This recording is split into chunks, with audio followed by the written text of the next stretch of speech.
Welcome back. It's been a while since I posted anything.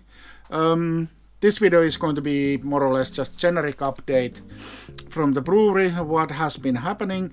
I have been brewing some, not that much, but I have been brewing some. As a first, I have been brewing a stout. Boom boom. It is pitch black. I call it the morning porridge or aamupuuro in Finnish.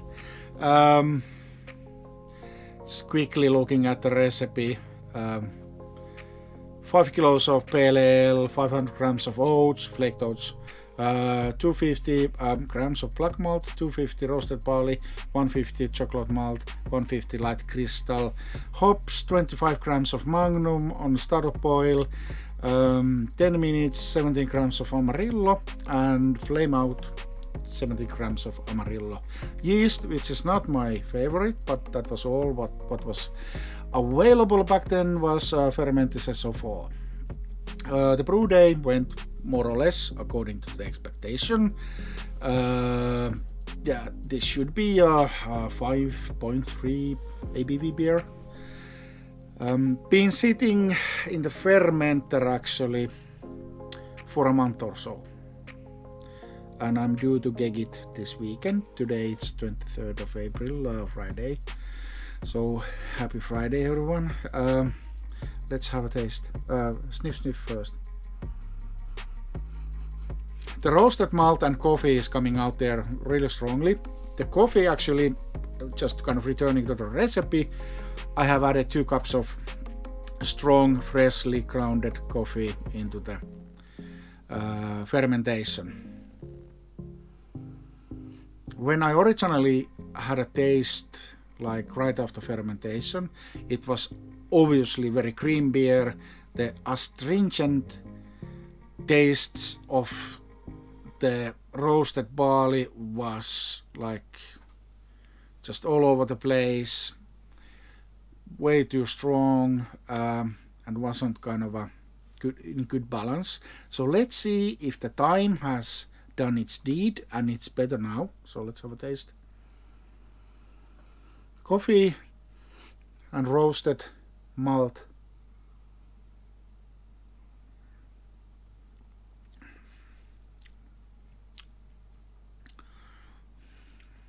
Whoa! Ho, ho. Well, this is interesting.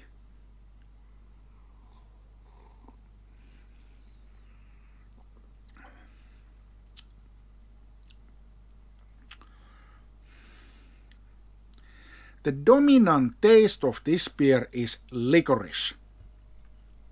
Finnish lakritsi. Whoa, never actually had that before. Interesting. So the temperature of this beer is now roughly 12 degrees or something.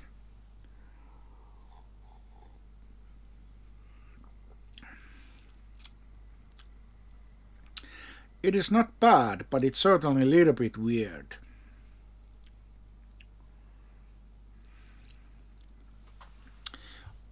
I didn't top mash the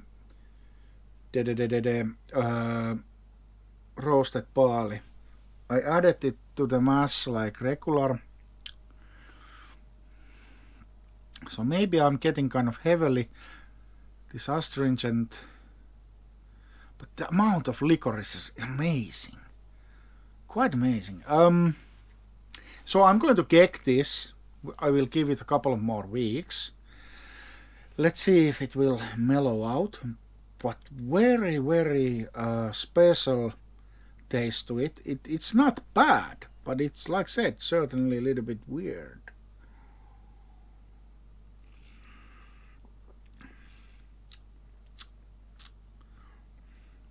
Whoa. Whoa, dude. The basis of the recipe is from the Bible by Greg Hughes. Another beer which I have brewed, and it's also from the Bible, which is the homebrew beer by Greg Hughes, which is quite often noted in the homebrewing community as the Bible. So just looking quickly my notes. Spring beer, the recipe was interesting because it was super simple and it had interesting hops. So the recipe was 4 kilos of pale malt. I use Irex pale malt, and then 500 grams of Munich malt from Viking malt or Viking malt, whatever you prefer. Hops, start of boil, 19 grams of Galaxy, 0 minute, 30 grams of Galaxy, also 0 minutes, Y80, and dry hop for 4 days, Y80. So flame out 30 grams of Y80, if I didn't mention that, and then the dry hop 25 grams of Y80. The dry hop now has gone already beyond the 4 days. The beer has fermented out. Let's quickly see what was the expectation for the final gravity expectation was 1.012, and I'm measuring now with my tilt 1.009.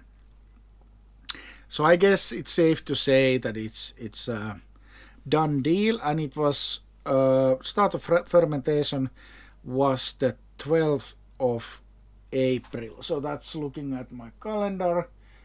So that's 2 weeks ago. 1.5. 1, 2, 3, 7, 8, 9, 10, 11, 12 days ago. Let's be precise. Okay, maybe we could have a look at the spring beer. So walk with me.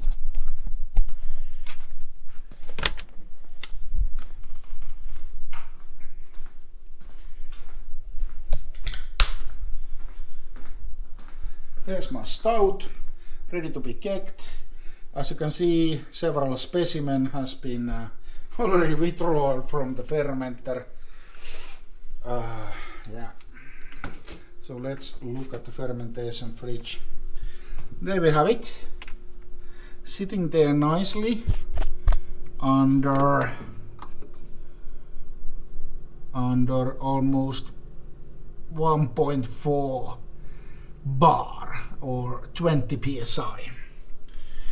So I can see that the majority of the yeast has dropped in, and there's only this froth on top, and also from the sides we can see that the yeast is settling down there, which is definitely a telltale sign that we are done here. Where is my tilt? It should be floating. I think it's on there on the corner. Well, corner, this is a round vessel, so but anyhow, yeah. So we are going to cold crash it. It has been now sitting in 23 degrees. So what we are actually going to do now is just some people like to do this like step by step, the start of cold crash, but because my fridge is so slow, it's okay to just whack it directly as cold as possible. There's my ink bird flow chart, so if I want to program it. Yep, so that's about it. Grainfather unit is there, ready for a new brew day.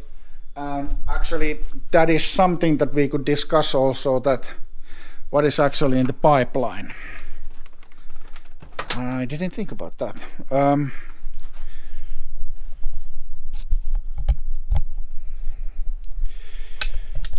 Just going to edit this away probably.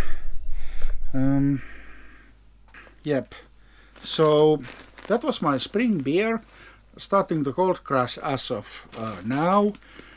Other things, brewing related, I have noticed to my absolute joy that Sarah Pantry, aka Daft Cat Brewing, in YouTube. So Sarah has a YouTube channel called Daft Cat Brewing. Sarah has been doing home brewing for more than 10 years already. She is the assistant representative for the BJCP program in UK and Ireland. And for those who doesn't know what is a BJCP, it is a beer judge certification program. So basically, quite often in significant beer competitions, the judges of the competitions are certified within the BJCP program.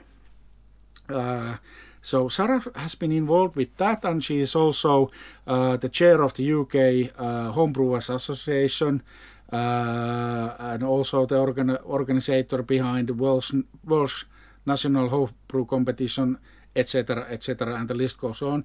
So she is absolute dynamite when it comes to anything related to beer, homebrewing, and also, well, and maybe even especially about beer judging, because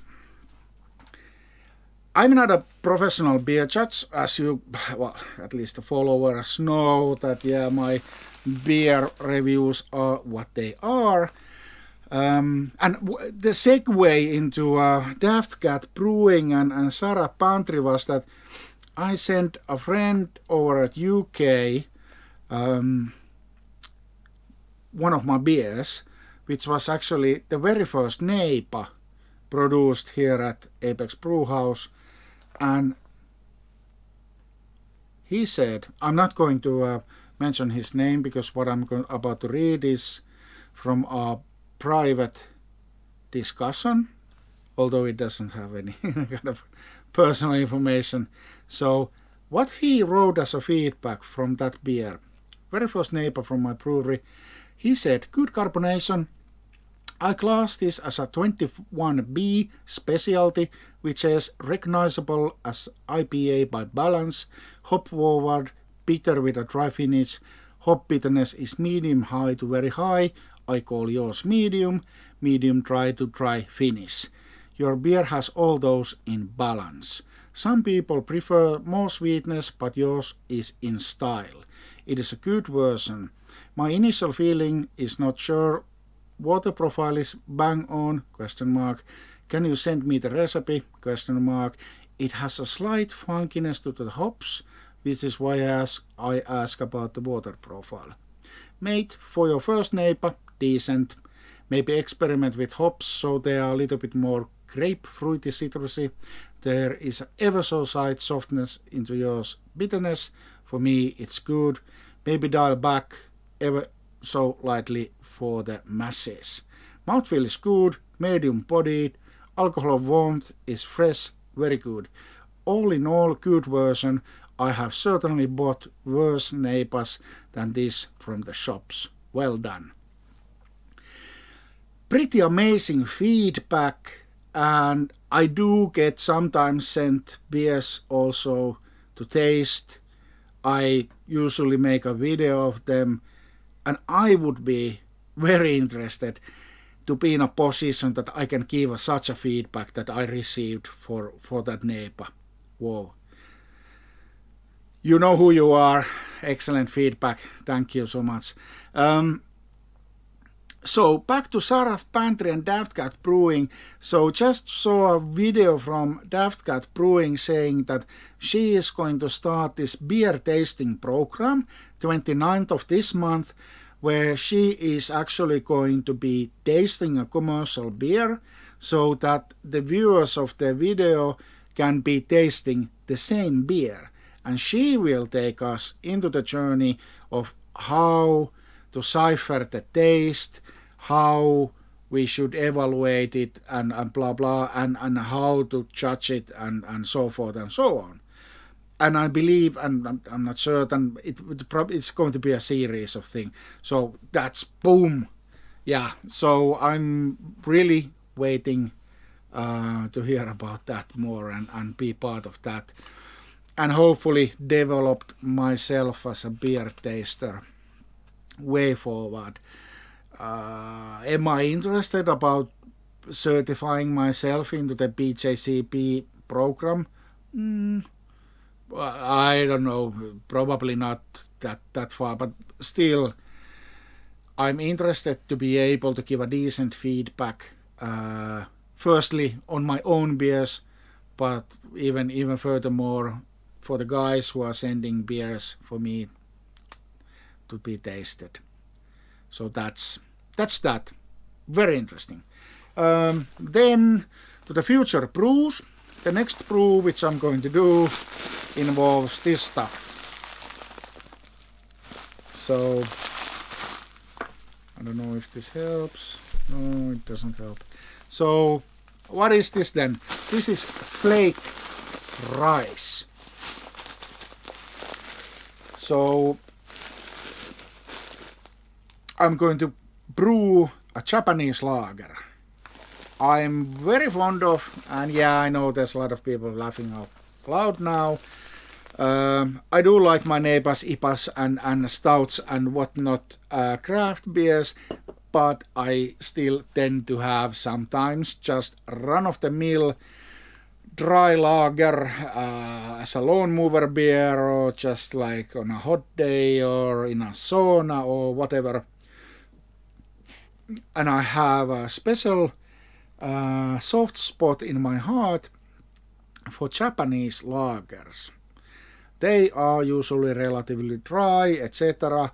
And usually also they are not full malt beers, meaning that they will have adjuncts.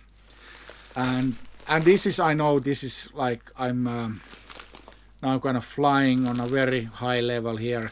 But the Asian beers usually use as an adjunct rice, and the American beers, let's say like the Budweiser, Coors, Miller, use rice as an adjunct.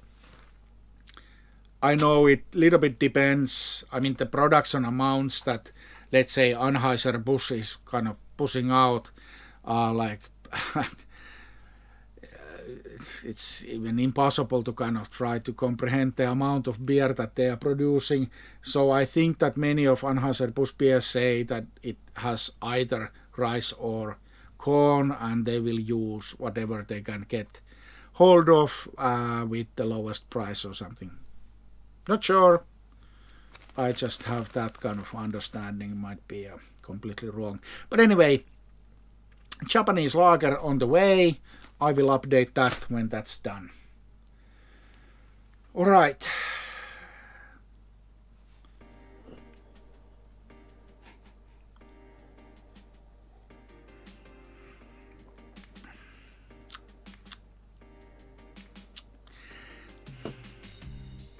There's a certain saltiness.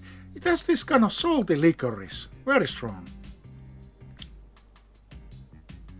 I am not entirely satisfied on this beer. I don't know. Well, it is what it is. You cannot win them all. Thank you for watching. If you did watch, hey, boom, hit that subscribe button. Boom, hit that bell icon so you will be notified when I post the next time this kind of similar crap that I usually post. On the positive note, the channel has been growing. We are almost at 300 subs. What? I mean, what? When I started doing this stuff, I had like 10 guys following, and whoa, 300. Wow. I guess I should have the some sort of competition and some sort of a lottery and give something back to the subscribers. I will look into that and see how that could actually work. Hey, thanks for watching. Stay tuned and I'll be back.